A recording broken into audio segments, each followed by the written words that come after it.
Hello and welcome everyone. This is Professor Siddharth Surana. I hope you guys are doing good. और मैं तो हमेशा मस्ती रहता हूँ. Welcome to MCQ Season 3 तृतीय. This season will be applicable for May 22 and November 22 exams.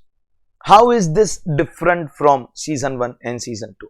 What is the change? Just to give you a small introduction, most people already know what my MCQ lectures are all about. Basically, whatever MCQs we have in our database, we have the answers, sir, but how to solve, which step, one step we go wrong, the answer is not matching, how to get the answers. Sir, आपकी book में ये answer है, but I am getting this answer, sir, how to derive that answer.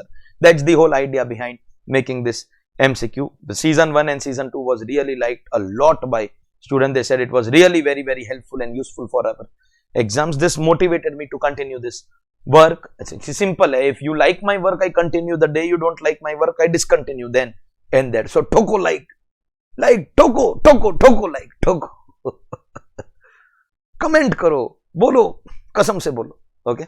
So last season, which was for May, November 21, we had 1650 MCQs in our book. 1650, 1650 MCQs we had.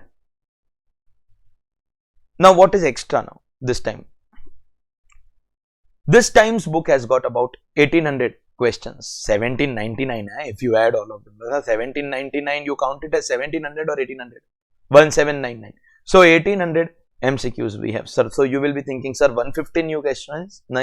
Listen, there are about 20-30 questions which got deleted because settlement commission has gone. We have seen the revision cum amendment lectures already.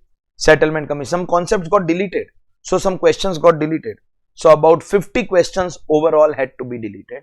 Thus, compared to the last time, we have approximately 200 new questions in this time. 200. So of course, the number of episodes now. Pehle episode mein don't ask, sir, how many episode?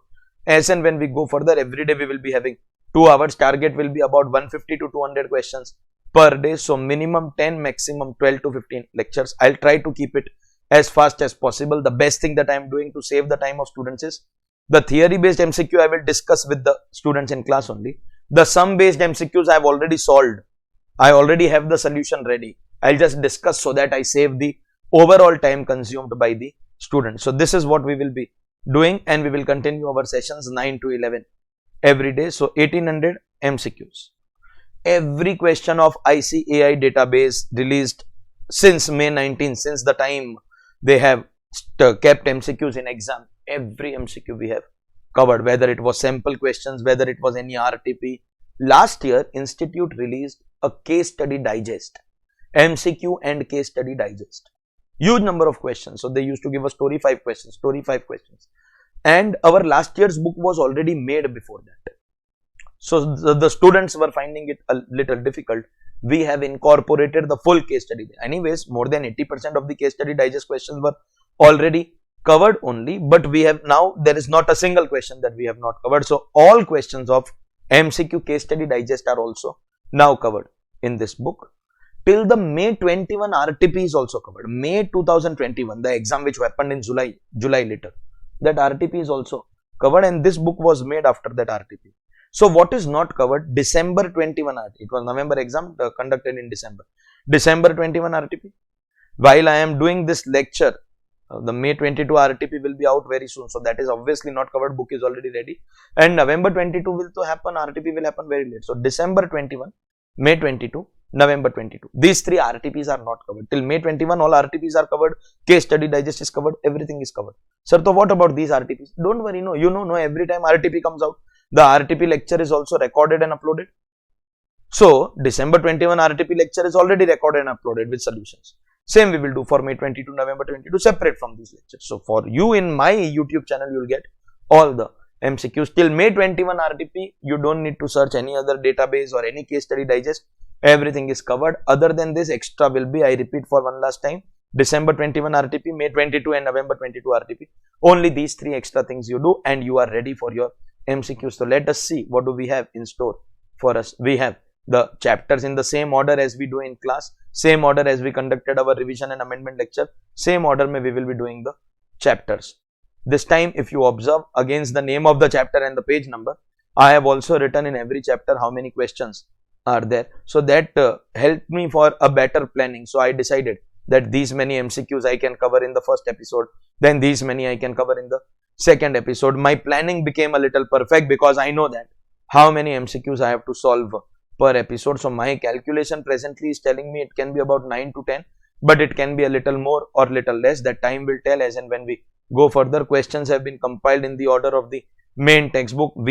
I have an order in which I arrange chapters in my book, same order relevant for May 22 and November 22. You can give your feedback on this email ID or only WhatsApp. You don't expect me to revert to calls or anything. And the WhatsApp number, as far as doubts is concerned, any student who has enrolled with me for any of my batches and the number is with me, I reply to the doubts. If I get any message from an unknown number, 99% case you will not find the reply. Okay. For if you are from an unknown number, you want to ask anything, you should email on this address and expect reply within 1 week. Within 1 week I will reply. Any of my enrolled students of any of my batches, any of my courses, then only WhatsApp reply is given. I have a system and I follow that system.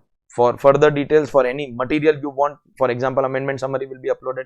Here videos are already being uploaded, some pages also. The places that I work, Mumbai, I work at 2 places. Navi Mumbai is Mumbai only. Then Ahmedabad, Kerala, Andhra Pradesh also I am working with some organizations.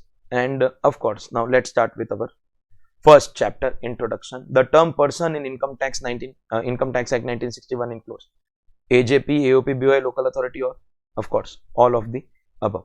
What are the exceptions to the rule that income of previous year will be assessed in assessment year? Normally income of previous year is taxed in assessment year, but for some cases, to avoid tax revenue leakage, we will tax in the previous year itself. Shipping business of non-resident, he will take income and go away.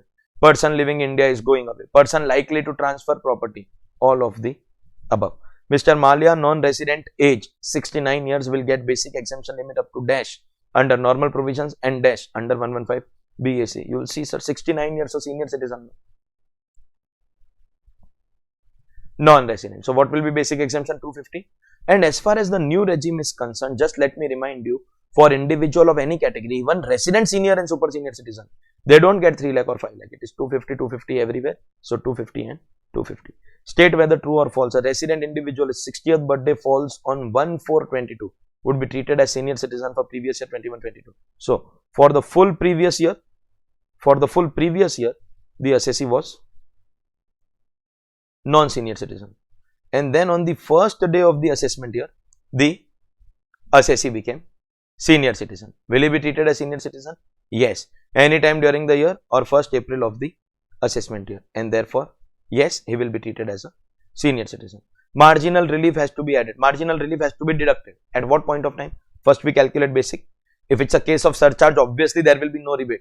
Okay. So after that we will be adding surcharge, and from surcharge we subtract marginal relief. So not after cess we add it, we deduct it after surcharge. From surcharge we deduct marginal relief. Rates of tax are given where? Where are the rates of tax given? In the Income Tax Act, chapter 12 where special rates are given. In the Finance Act also they are given. Annual rates are announced in the Finance Act. So both Income Tax Act and the Annual Finance Act. Where the total income of an artificial juridical person is 3,10,000. What will be the income tax payable? Basic tax and HEC. 3,10,000. First 250 will be basic exemption. 60,000 will be taxed at 5%. So that will be 3,000, and on 3,000 4% cess. So 120, 3,000 and 120. HUF would be resident in India if, what is the criteria for HUF? You have to see control and management. If it is wholly in India, then resident.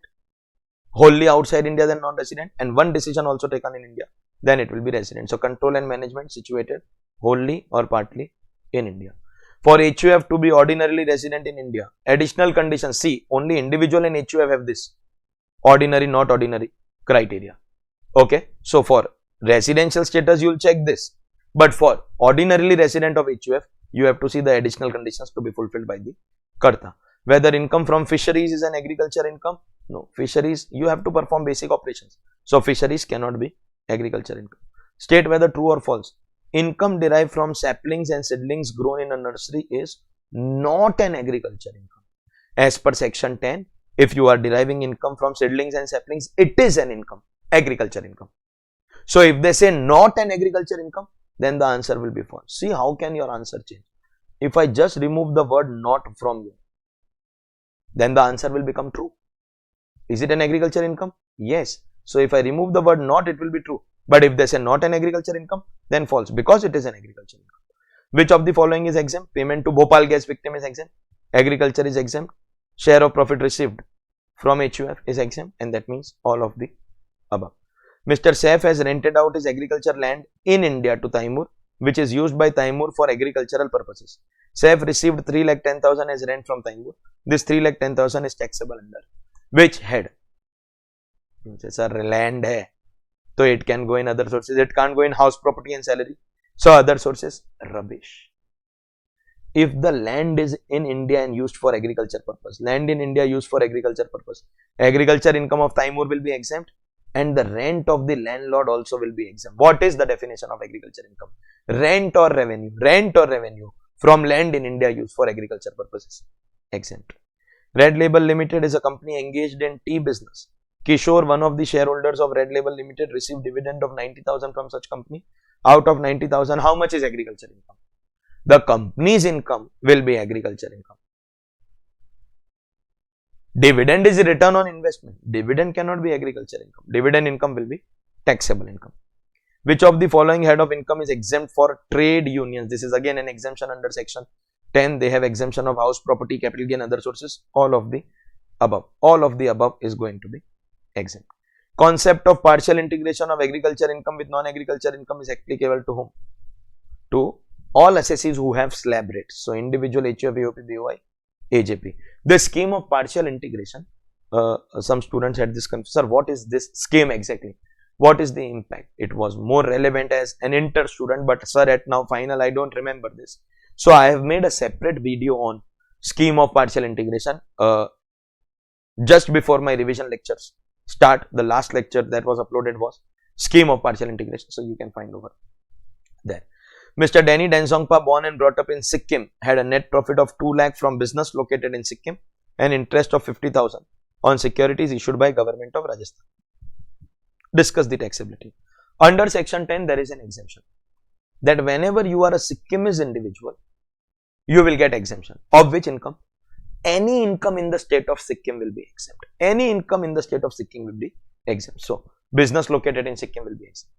And if you get money from investment in securities like dividend, interest and all, anywhere in India it will be exempt. Anywhere in India it will be exempt. Any income in Sikkim and investment income of dividend and interest from anywhere in India. 2 incomes of a Sikkimese individual will be exempt, and accordingly it is going to be exempt. Full amount 255 will be exempt. Which of the following would be exempt in the hands of Sikkimese individual? Income from any source in the state of Sikkim is exempt. Income by way of dividend is exempt. Income from interest on securities is also exempt. Anywhere, these two anywhere in India will be exempt, and any income in Sikkim exempt. Therefore, all of the above. Mr. Lalit, a non-resident, age 89 years, having NTTI of 4 lakh, basic tax will be, you will say, sir, 0, no, 5 lakh. No, non-resident. So, basic exemption will be 250, and on 150, 5% will be applicable, and accordingly 150 ka 5%, 7,500. Mr. Madhav, resident, age 79 years, having NTTI of 3,20,000 after taking chapter 6A. What's the importance of this? Taking chapter 6A, that means he is paying tax as per the old regime. He is not in the new regime. What will be his rebate? What will be his rebate? You will say 12,500. No, sir. Calculate the actual tax. Now, actual tax, you will say, sir, 250 basic exemption and 70 ka 5%, 3,500. 3 lakh will be the basic exemption. Basic exemption will be 3 lakh rupees. So, 20,000 ka 5%. 1,000 will be your basic tax. 1,000 or 12,500, whichever is lower. 1,000 or 12,500, whichever is lower. Income of a local authority is exempt. Local authority ka income is exempt. Only PGBP they have to pay tax. If a local authority is having any business, business income will be taxable at 30%. Tax rate of local authority is same as partnership firm, 30%, only PGBP. Local authority includes what? Municipal corporation. In big cities it is municipal corporation, but in some cities it is port trust, some cities it is panchayat board, district board. All of them fall in the definition of local authority. What is the tax rate applicable to local authority? Right now I told you 30%, same as partnership firm. Local authority income tax is absolutely same as partnership firm. State whether true or false. Remuneration received on account of personal qualification and exercise of individual exertion is assessable as income of HUF and not as individual. If it is my personal skill, personal qualification, then it will be assessable as personal income, not HUF income, and thus the given statement is false. Dawood Limited is a shoemaking company. It acquired knife of rupees 15,000. What is this expenditure? Capital or revenue? See, shoemaking means knife will be done to give shapes, to cut the soles and all. So one way it becomes like machinery asset of the business, and thus the expense is going to be capital expenditure. Salary to proprietor is dash, allowable deduction or not allowable deduction. Any payment made to proprietor from the proprietorship, any kind of payment is not going to be allowed as a deduction. Tax will be levied on a taxpayer on the basis of income, of course. Legal status, of course, rates are different. Rates for the relevant assessment year. That is how we will totally see. We will compute income, we will find his status, individual, HUF, whatever, resident, non-resident, whatever, and then we apply the rate. So final tax liability will depend on all of the above. Dash incorporated outside India are treated as companies for the purpose of this law. What is a company? Any company in India is a company. Outside India, whether you register in the form of partnership firm, AOP, any kind of body corporate, you are a foreign company, or you are, see, India has got company and firm. There are some companies or some countries in the world where they don't have the concept of individual HUF firm, AOP, BOI, LLP company separate. They have only this natural person and body corporate. Natural person and body corporate. In that body corporate, they cover firm, trust, AOP, everything. So, any body corporate, not just a company, but any body corporate registered outside India will be treated as company. Paresh is a member of AOP and AOP has paid tax at MMR. Mr. Paresh received his share of income from AOP. What will be the treatment of his share of income? What will be the treatment of his share of income? If the AOP has already paid tax, then it is going to be obviously exempt. Rebate under 87A is available up to maximum. What is the maximum limit? Actual or 12,500. Flat 30% is applicable on lotteries, horse races, card games. All of the above. Option also we don't have to see. See, just because these initial questions are a little easy, kindly do not take this MCQ series for granted. This is the first lecture, first chapter introduction. Let me be very, very clear. Within the introduction class itself, you will get to see a couple of hard-hitting questions, and not just that. Let me be clear about one more thing. The other chapter, the chapter like PGBP, chapter like TDA, special rates, NRI, where you will be getting case study based MCQs. No? PGBP, TDS to be specific, there are case study based MCQs in transfer pricing. Of late, our institute has made case study based MCQ for house property clothing setup also. Take the lecture seriously. See, at the end, if you say, sir, I thought it is easy chapter, so I did not watch the lecture, then there was no time, then I did not get marks. The only person whom you can blame is only yourself. No one else, but only yourself is to be blamed. Okay. So even if they are easy questions, take it seriously. Anyways, easy questions I am doing fast only. Okay. Rebate under 87A is available when the net total income does not exceed. What is the limit? What is the threshold? 5 lakh rupees. State whether true or false. HUF is a separate and distinct tax entity and will be assessed separately. Is HUF a separate entity for assessment purposes? Yes. Rebate under section 87A is available to whom? Only to resident individual, that also income up to rupees 5 lakh. Received by an individual as member of HUF out of family income. So HUF has already paid tax. What is going to be the tax treatment in the hands of the member? Exempt. In case of an individual having NTTI of 50 lakhs, exact, what will be the surcharge for individual? 50 lakh, 10%, but 0. 50 lakh cross UI, if it is greater than 50 lakh, no, then 10% surcharge comes. Rebate comes at equal to 5 lakh, but surcharge does not come at equal to 50 lakh. Remember this. In the above example, what if he is non-resident? The rates of tax may change. That also only if you are senior citizen. But the surcharge rates will remain same. What if you are senior citizen? Surcharge will remain same. Basic tax may change, but surcharge will remain same. Individual having income of exact 1 crore. What will be surcharge? Some people are like, sir, exact 1 crore hai, sir, greater than nahi. Arey haan, greater nahi hai to 15 won't come. But now is it greater than 50 lakhs? That means it's a case of 10%. At equal to 1 crore, it will be 10%. At greater than 1 crore, it will become 15. That's the trick that we have studied in class also. In the above example, what if the individual is a non-resident? Then what will be the surcharge? Still it will remain 10%. Surcharge does not change. What if he is a senior citizen? Still it will remain 10%. In case of an individual, surcharge is applicable at 15%. When the income is equal to 1 crore, greater than 1 crore. And greater than 1 crore up to what level? Till infinity? No, up to 2 crore till exact 2 crore. So exceeds 1 crore but up to rupees 2 crore. An HUF that was created 65 years ago, what will be the basic exemption? Senior HUF. Resident, assume. What will be the basic exemption? Basic exemption for HUF will always remain 2,50,000. The higher basic exemption is only for resident senior citizen and resident super senior citizen. Only for resident, not available for non-residents.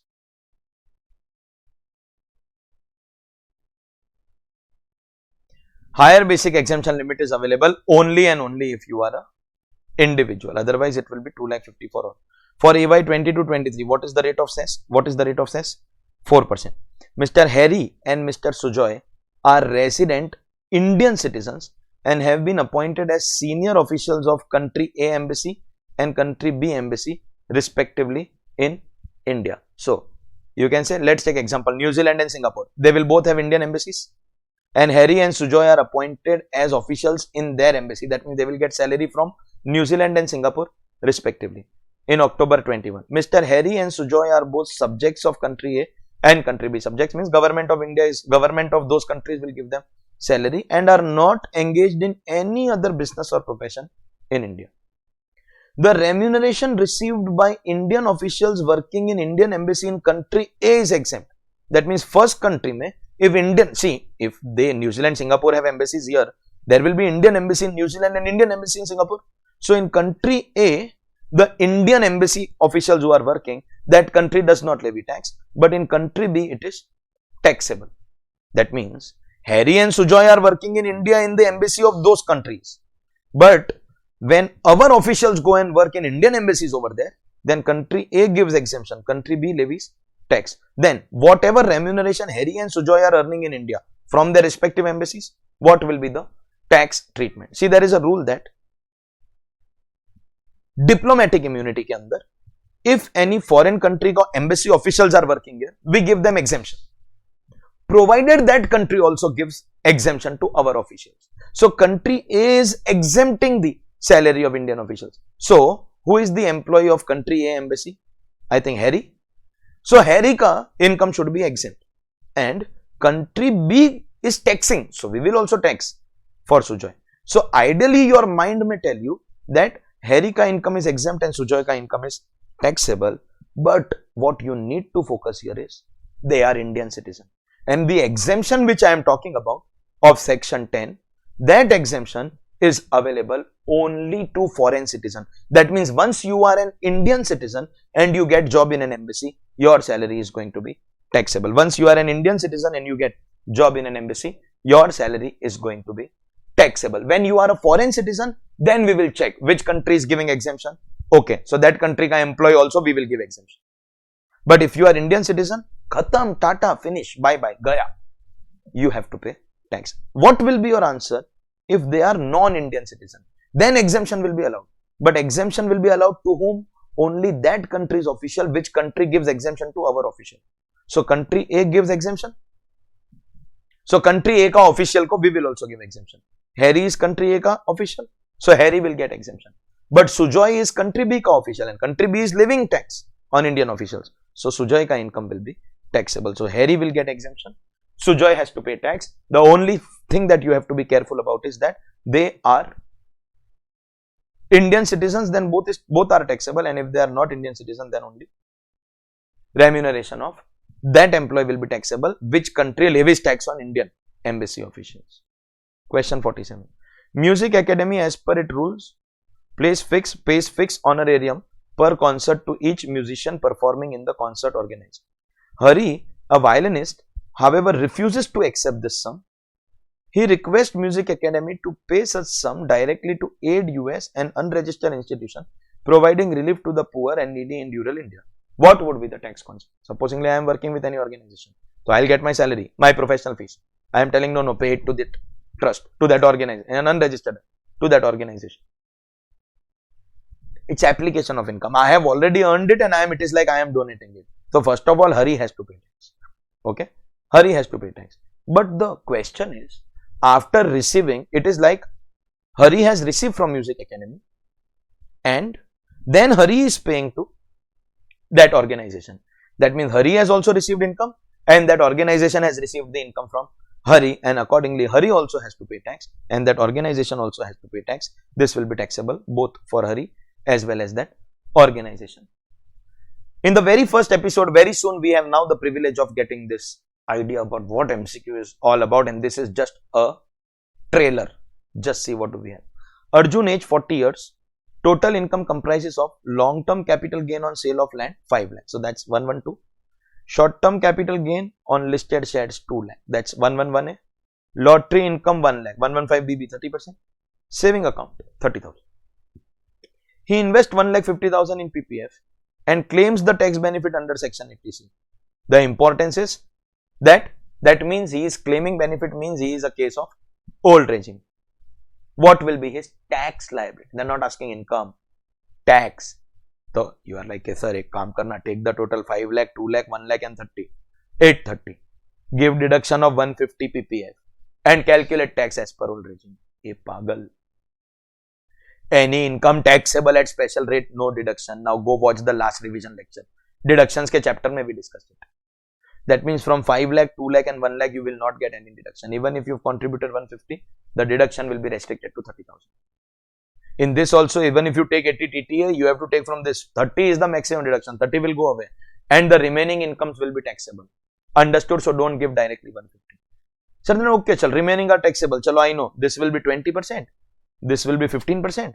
This will be 30%. Let's calculate. Khatam, tata, finish, bye bye, gaya. Let's see how will we compute. Long term capital gain 5 lakh, 111A 2 lakh. So total capital gain 7 lakh. I've already computed. Casual winnings 1 lakh. Saving account interest 30. So IFO is 130. Gross total income 830. We all know that maximum deduction will be 30 because any income taxable at special rate, we will not get deduction. So maximum deduction will be 30,000 rupees. So 80C, 80 TTA together maximum 30. Taxable income 8 lakh. And you are like, हाँ sir, 8 lakh. So calculate 20, 15 and 30. 2 people 3 income, 2 people 3 income, 2 people 3 income, 2 people 3 income. Easy. An individual, residential status not mentioned, so you have to take him as a resident. Resident individual and having 111A, 112 or 112A, then allowed to utilize unexhausted basic exemption limit. Why am I utilizing against long-term capital gain? Because that is highest tax. See, casual winnings I am not allowed. 111A and 112 I have an option. So 15 wala or 20 wala, where should I adjust? Obviously, I'll adjust here. Only 250 will be taxable at 20%. So 50,000 tax on LTCG. Then rest you will not go wrong, I hope. 2 lakh taxable at 15%. So 30 and casual winnings at 30%. So 30, 30, 30, 60 and 50. 110 will be your basic tax and add 4% cess. In 110 when you add 4% cess, 1,14,400 will be your answer. 80C ka deduction you take wrong, full PPF you give, unexhausted basic exemption, definitely you are going to forget if you don't pay attention. This is the idea about, and one step you go wrong. One step you go wrong. Okay, you don't utilize unexhausted basic exemption limit and find out the answer. It will match with one of the other 3 answers. I have made sure that the wrong answer is one of the wrong steps that you do. So you can, do it without the unexhausted basic exemption limit. You will find out that one of the answers you are getting. And that is why I am telling you, take the MCQ lecture seriously. This was only a trailer. Chalo, let's go ahead. In case of an individual having NTTI of 2 crores, what will be the surcharge? Exact 2 crore. So it cannot be 25%. In that case, it is going to be 15% only. What if you are a non-resident? No change. It will be still 15%. What if you are senior citizen? Still no change. It will be 15%. In the above example, if you opt for new regime and the NTTI is 2 crore as per new regime, of course, income as per old and new will change. because some deductions, some tax benefits are not allowed. NTTI as per new regime, but rates of surcharge are going to remain same. So surcharge will still remain 15, but the tax will be as per new regime. In case of individual having income 5 crore, then what will be surcharge? Exact 5 crore, will it be 37? No, exact 5 crore it is going to be 25%. When it is greater than 5 crore, then it will become 37. Then even if you are non-resident, it will be the same answer. Even if you are senior citizen, it will be the same answer. In the above example, if you opt for new regime and NTTI 5 crore as per that section, NTTI will be calculated as per new regime, but rate of surcharge will remain same. Again, it is going to be 25. When your income is exceeding 5 crore, then finally what will be your surcharge? 37%. What if you are non-resident? Still 37%. And what if you are senior citizen? So one thing we are clear, surcharge rate will not change by becoming non-resident or senior citizen. That is what we want to hammer, and this is like practice. MCQ lectures are like extra revision. In fact, sometimes some small, less relevant concept, which may not be otherwise covered even in full course lecture, but MCQ will take care of that also. So it is like a supplementary study that you are doing along with your full course. In the above example, if the individual has opted for new regime and NTTI is exceeding 5 crore as per 115 BAC, so no problem. Then also 37% will be applicable. Surcharge of 25 and 37 is not applicable. On which 4 incomes? 111A, 112A, dividend and capital gain under 115AD for FIA. So 111A, 112A dividend, all of the above. New taxation regime under 115 BAC. See, BAA, BAB बोलता है domestic company. BAD बोलता है resident cooperative society. But BAC, resident individual, resident HUF, non-resident individual, non-resident HUF, both of them or none of them? Both of them are going to be eligible. 62 का answer will be C. New taxation regime under section 115 BAD is available to whom? BAD के अंदर it is only resident cooperative society. In fact, BAA, BAB also mentions domestic, which is the only place where non-residents are allowed? BAC. Which of the following tax benefits is not available in new regime? SEZ not available, specified business not available, additional depreciation also not available. So all of the above. Which of the following tax benefit is available if the assessee of available? Interest deduction of SOP? No. Of LOP? Yes. LOP deduction we are getting. So both will be wrong and none will be also wrong. B is going to be your answer. State whether true or false. AMT is not applicable for assessee in new taxation regime. Yes. MAT, AMT both are not applicable in new taxation regime. Assessees not having PGBP can change the option of old regime or new regime every year. If you don't have PGBP, then you can change the option every year. Just mention, because we have not written, this question is famed for 115 BAC. See, listen, if the question is on BAA or BAB or BAD cooperative society, then the rule is once taken you can never change. The option of changing every year is available only in BAC, that also not having PGBP. So yes, this question is meant for BAC. If I change this section to BAA, BAD or BAB, then your answer will be false, but here it is going to be true. Assessees having PGBP can change every year? No. They can take new, they can come back to old, but they can never go back to new. Surcharge in old regime under section 115 BAC shall be what? 0, flat, 10, same as old regime, but NTTI has to be calculated as per new regime, like we already saw in some of the questions. Surcharge in new regime under 115 BAD in cooperative society wala section. In fact, BAA, BAB also, in all those cases, surcharge irrespective of amount is prescribed at flat rate of 10%. So don't forget, there it is flat 10, only here it is as per existing regime. X, a foreign national, this is again an exemption of 10(6). So certain exempt income points which may not be covering otherwise in full course, but they will get covered here. Foreign national and citizen of USA working with M Incorporation, a US based company, came to India during 21-22 for rendering services on behalf of the employer. He wishes to claim his salary income earned during his stay in India as exempt. Which of the following is not a condition to be fulfilled to claim the remuneration as exempt? Let me explain this point. First of all, this exemption, just like that Harry Sujoy case, is available only for foreign citizen. So if this was an Indian citizen, directly our answer would have been taxable. You don't get any exemption. Income earned in India, taxable. Foreign citizen, if he comes to India to work on behalf of the company, Also, it is possible that he comes for few days, and because it is work from home, so he's working. He's doing his company ka work on laptop. He's on a holiday, but every day 2 hours he's doing company ka work on laptop. I also, when I go out with my family on holidays, no, if I have couple of hours every day, I make, I make the book, I make some amendment summary or anything. Whenever I have time, I carry my laptop with me, I do it. So he is working in India. That means at that time, you can say salary is getting accrued in India, and we have studied that salary or any income which is getting accrued in India will be taxable. But if a foreign citizen comes to India for working, then he will get exemption under 10(6) subject to the following conditions. Condition 1, he should be a foreign citizen, which he has already fulfilled. If he was not fulfilling, then directly our answer would have been exempt. Condition 2, his stay in India should be maximum 90 days. He should not stay for more than 90 days. If he stays for more than 90 days, then in that case, his remuneration in India will be taxable. Condition 3, employer should not be doing any trade or business or profession in India. Employer.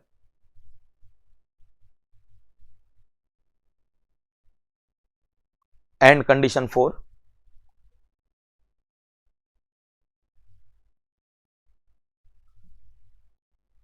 foreign citizen stay in India for maximum 90 days and employer should not be doing any business in India. And condition 4, the remuneration that it is paid to him should not be deductible for the employer. The employer should not claim this remuneration as deduction. If the employer is claiming deduction, that means employer is saving tax, then in that case, he will have to pay tax. So he will get exemption if 4 conditions are satisfied. Foreign citizen, is he fulfilling the condition? Yes. His stay should not exceed 90 days. Employer should not be doing any trade or business in India, and the remuneration that is paid should not be allowed as a deduction. The remuneration not deductible for the employer. Employer in his income should not be claiming that deduction. Now what is the question? Which of the following is not a condition? So now that we know which are the conditions, can we identify which of the following is not a condition to claim that benefit? Let's try and search for it.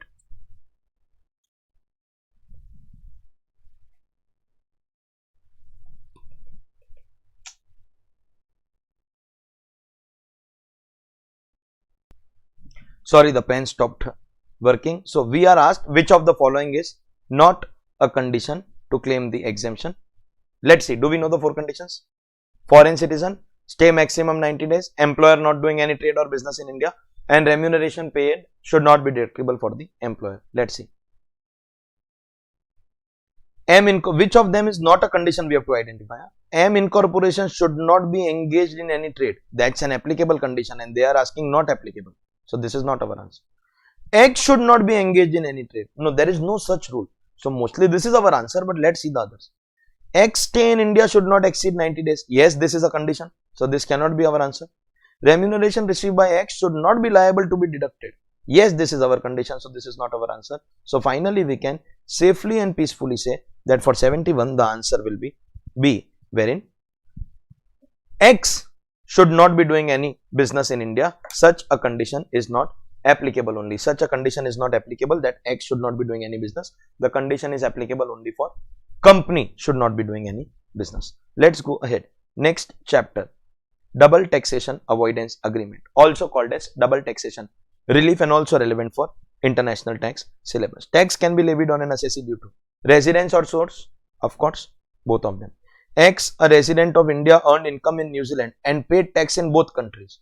So one country is levying source, other is levying residence, home country, host country, both. Which is this double taxation? This is a case of juridical double taxation. X, a resident of Germany, earned dividend income from domestic company in India, which is now taxable in India. Earlier it used to be exempt, but now it has become taxable in India. Earlier company used to pay tax in India, but now it is taxable. X is also required to pay Germany due to residence. So can I say India due to source, Germany due to residence, and this which used to be once upon a time economic double taxation has now become a case of juridical double taxation. Bilateral relief is available for which of them? Juridical or economic? Only juridical, not available for economic. Unilateral relief is available to whom? What is the main condition for unilateral relief? Only if the assessee is resident. A non-resident will not get what? A non-resident will not get relief. He will not get unexhausted basic exemption because 2 people 3 incomes, and he will also not get higher basic exemption limit for senior citizen. That is all of the above. Condition for getting unilateral relief. Main condition is resident. What are the other conditions? Income outside India, tax outside India, and no DTAA. So assessee should be resident, tax in foreign country, no DTAA. All of the above. In order to claim relief under the tax treaty in India, a non-resident should provide what? For non-resident, if you are non-resident here, that means you must be resident somewhere else. What do you have to provide? Do you need business presence? No. Do you need permanent account number? No. You need to provide something called tax residency certificate. Only when you provide tax residency certificate from that country, you will be eligible for relief in this country. Samrat, now you will get to see how MCQs can be so difficult. Samrat, a resident in India, earned income of 4 lakh by way of lump sum consideration for copyright of book from publisher in country E, with which India does not have a DTAA. That means in that country he must have paid tax, and that income is taxed at 15%. Foreign rate is given to him. His gross total income in India is 12 lakh, and he has not opted for 115 BAC. So we will calculate tax as per old regime. The double taxation relief will be how much? Some are like, sir, 12 lakh plus 4 lakh, 16 lakh ke upar calculate tax, that is Indian tax, compare with foreign tax, whichever is lower. Gross total income. Gross total income contains salary, house, property, PGBP, capital gain. Gross total income means this 4 lakh is already included in 12 lakh. 4 lakh is already included in 12 lakh. It is GTI. They have not said other income is 12 lakh. They have said GTI. GTI means this is for you to understand main point of the question. 4 lakh is included. Okay, sir. Okay. That means that 80 QQ bhi deduct. Acha, kisi ko to 80 QQ bhi pata bhi nahi. You remember that against royalty there is 80 QQ deduction? Yes. Acha, sir, that means that is also taken. No, GTI is given.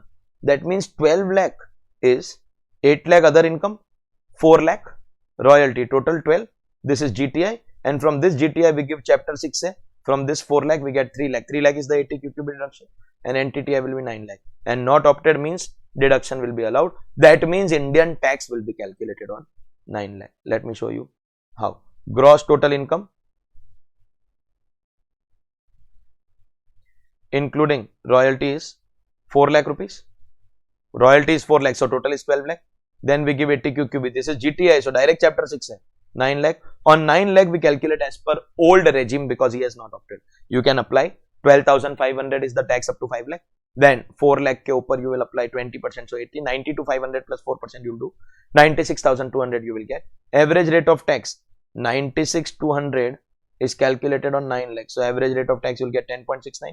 Foreign rate 15, lower of the two 10.69, and now you will get relief at lower. But on what? On 3 lakh, on 4 lakh, doubly tax income included in NTTI. Out of 4 lakh, how much is included in NTTI? From 4 lakh you took 3 lakh ka deduction. So only 1 lakh is included in NTTI. From 4 lakh only 1 lakh is included. So 1 lakh into 10.69, 10,690 is your only option. You may be getting any of the other answers for going wrong. If you take 12 lakh plus 4 lakh, or if you take 12 lakh plus 4 lakh minus 3 lakh, or if you forget that included income and you calculate relief on full 4 lakh, you will be getting one of the wrong answers. This is the only correct answer. When a person resident in India derives income from a nation with which India does not have a DTAA, such person is given credit in India in the following manner. Entire tax paid is allowed? No. Tax paid in the foreign country on income which is doubly taxed is allowed? No. Tax paid on income which is doubly taxed is allowed at the as a deduction in Indian tax rate? No. It is allowed as a deduction. We right now solved a sum at Indian rate of tax or foreign rate, whichever is lower. Indian rate or foreign rate, whichever is lower. So the deduction will be allowed. The relief will be allowed at lower of the two rates. ABC Limited, an Indian company, had transfer pricing addition of 10 crore in its income. However, such addition is not available as a deduction to the associated enterprise. Yes, income of one enterprise will increase, other enterprise will remain unchanged. Both assessees have to pay tax. That means same income is taxed for two people. This is which double taxation? This is going to be a case of economic double taxation. Which of the following is a method of providing bilateral relief? Tax credit, tax exemption. Can I say both are methods? In case of contradiction between Act and DTAA, what will prevail? Act, DTAA, beneficial or higher tax? What is applicable? Normal provisions or DTAA? What is applicable? Whichever is more beneficial to the assessee. Share of profit from an Indian firm is exempt in the hands of non-resident partner by virtue of this section. Can income be subject to tax in his hands in accordance with the provisions of the tax treaty? Act may it is exempt. Can it be taxable due to treaty? Yes or no? No, because Act or treaty, whichever is more beneficial to the assessee. Which of the following statement reflects the incorrect position? You have to choose incorrect as your answer. So, correct answer is not your answer. Wrong answer is your answer. Incorrect. Search karo. Domestic tax laws are irrelevant. No, if they are beneficial, then we will take that. The first statement is only incorrect. First statement most likely is our answer also. Let's see. Provisions of Income Tax Act empower union government to enter into treaties. Yes, as per section 90 they do that. Provision of DTAA override domestic tax law unless it is beneficial. Yes. In absence of DTAA, domestic tax law provide unilateral relief to tax. Yes. That means these three are correct statements. These three are correct statement and we are asked to find the wrong statement and thus our answer will be A only. This question 16 was asked as a doubt by someone on me on WhatsApp, someone from me on WhatsApp. And all my classroom students know that if ever you message, please reply, question. I don't reply to those people.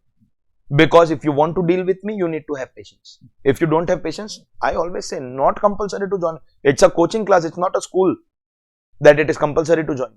Don't come, but you behave yourself if you are interacting with me. So I was busy, I could not reply. I was driving, the chat was open, but I could not reply. In 15-20 minutes, that student is again messaging question mark. I was very angry, but I didn't do anything. I thought next day I will reply to that student. But again, I blocked that student. So behave yourself every time you are interacting with me. Okay. Any term used in DTAA with foreign country and not defined in the agreement or the act, but assigned a meaning in the notification issued by central government in the official gazette, shall have the meaning assigned in such notification and shall be effective from which date. See, this is a date when we do DTAA. There is something which is not defined in this DTAA. Okay. Government says we will notify its meaning. After few days, months maybe, government released a notification which defined the term used in DTAA. So that definition will come into force from which, see, we have to apply the DTAA from this date. So even if notification is coming later, this meaning has to be applied for this period also. This meaning cannot come into force from this date. The meaning will come into force from the date when the DTAA became effective. Notification is basically defining the term on the DTAA and DTAA is already in force. So we need to use that meaning for this period also, and thus when the DTAA came into force. ABC Limited, an Indian company, paid 2 lakh audit fees to auditor Mr. Roy in cash. Of course, Mr. Roy must be paying tax as professional income.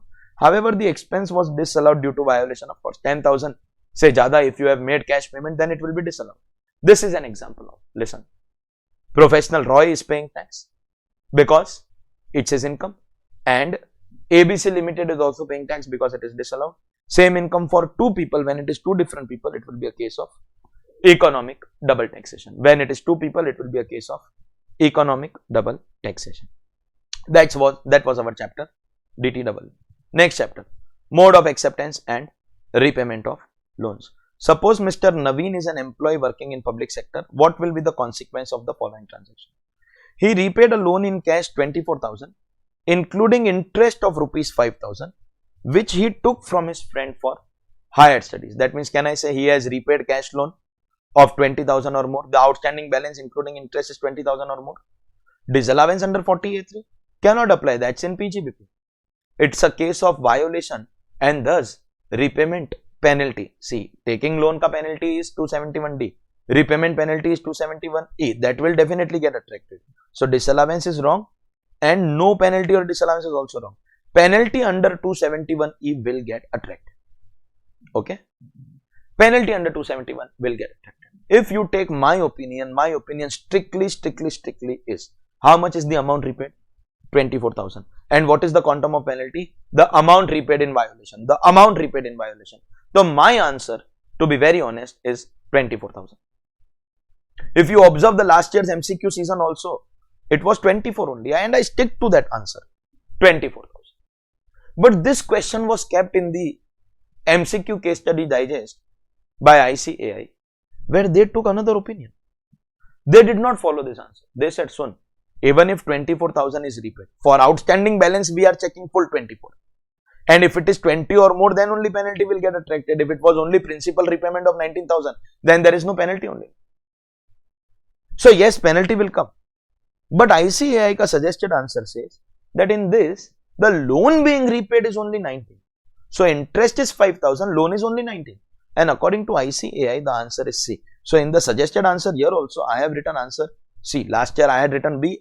I still stick to my answer. I still strongly believe that the answer should be B, because the penalty is 100% of the loan repaid. Ab dekho, ICAI has given the answer. They are not going to give you any explanation or logic or reasoning or anything. In fact, the checking also they are not doing. The OMR based sheet will be checked by the computer system. So if the computer system finds that you have written the answer B, which is the right answer as per technical, as per the law, that is the right answer. So if that OMR sheet finds you have written B, it will mark you wrong. I cannot take that chance with you. Under any circumstance, I cannot take that chance. So the only option is to follow ICAI, and I am changing this answer. It was B. I stick, if you still argue with me, I stick to my answer, B. But ICAI is choosing C as the answer, and thus I make it C. Let me be very, very honest. 100% of the amount repaid will include the total amount. But the only reason that I can find in their answer is maybe because they say that only loan advance or deposit repaid covered, interest not covered. Then why you are taking that for monetary limit? Then don't take. And then the amount is less than 20, then no penalty only. Then choose D, no? But some places you cannot argue. And thus this answer is C, because ICAI says so. Section 269 SS provides that no person shall take or accept any loan of rupees dash otherwise than by way of account paid check, account paid draft, or other prescribed. But what is the monetary threshold prescribed in 269 SS? 20,000 rupees. Ms. Meenal took a loan of rupees 21,000 in cash from Jain Cooperative Bank. What will be the penalty? Whenever any loan is taken from or by government company, statutory corporation, banking business, then penalty will be nil. Provisions of 269 SS are not applicable on Mukesh Bhai, central government employee, assessee having income below the basic. No, all of them are covered. Any other notified is your answer. You may definitely not give 4 ka answer as A, but probably you will choose B or C as your answer. Actually, D is your answer. 269 SS is not applicable on transaction done through cash. It is applicable, bearer check applicable, cross check, but in one of the case laws it was held that bank transfer voucher, because bank is involved, so 269 SS not applicable. AO has power to invoke what? Penalty under section 271D for violation of 269 SS? Concealment penalty? Both of them or any one? The AO can either call it concealment or a wrong loan. He can never levy both, and thus the AO can levy only any one of them. Mr. X made a fixed deposit of 12,000 with a non-banking finance company on 1/4/21 in cash.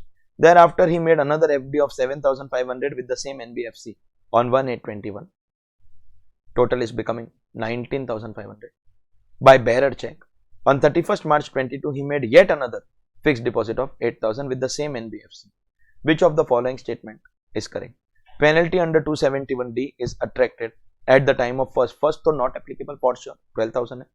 At the time of second deposit, again not applicable, 19,500. Your mind may be telling you that third deposit is crossing the limit of 20,000, but again observe, it's a finance company and consequently the penalty will not get attracted. Sardar Patel NBFC gave loan for which total repayment, banking business again, total repayment is 2,50,000, which is to be made in cash. Each installment is 15,000. What will be the penalty?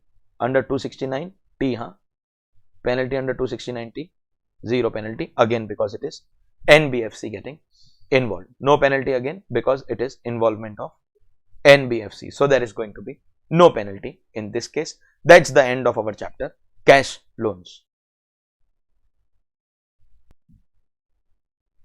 Today being the first episode of MCQs, I want you all to relax a little in life. I don't want to put a lot of pressure on you. So being the first episode, I wish to leave you early, just like I did in the revision cum amendment lecture first episode. So leave you early. From tomorrow onwards, we will be having our full session. So thank you for joining, and we have got something important coming up. NRI taxation is international tax, special rates, non-resident provisions again will involve international tax. Time permitting, we may reach up to partnership or maybe that chapter. So lot of important stuff coming up. Do join me for tomorrow's session. Have a nice time, please. Thank you very much. Good night.